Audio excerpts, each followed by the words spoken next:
Achieve our objective అంతే. So so management అనేది ఏంటంటే scientific management, how we should have a best organisational layout, practices, method, systems, all those things comes into it.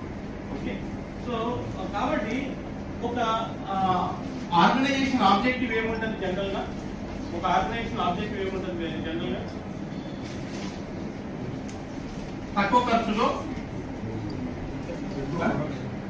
ఒక quality product deliver చేయాలి, inventory తక్కువ పెట్టుకోవాలి అంటే, so lead time తక్కువ ఉండాలి, సో కస్టమర్ ఎప్పుడు అడిగితే అంత తొందరగా ఫాస్ట్ ఇచ్చేటట్టు ఉండాలి. ఇలా ఆర్గనైజేషన్ డిజైన్ చేసుకోవడానికి ప్రతి ఒక్కరూ ప్రయత్నిస్తారు అంతే కదా. సో ఆ ప్రయత్నం ఆ ప్రయత్నానికి వాళ్ళు టార్గెట్ అవుతూ ముందుకెళ్తేనే ఆర్గనైజేషన్ సర్వైవ్ అవుతుంది.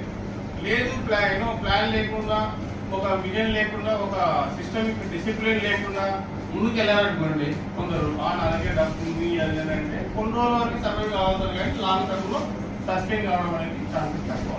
సో మార్కెట్ లో కాంపిటీషన్ కూడా పెరుగుతూ ఉంటుంది. కాబట్టి మన organisation has to continue, sustenance should be there అని అన్నప్పుడు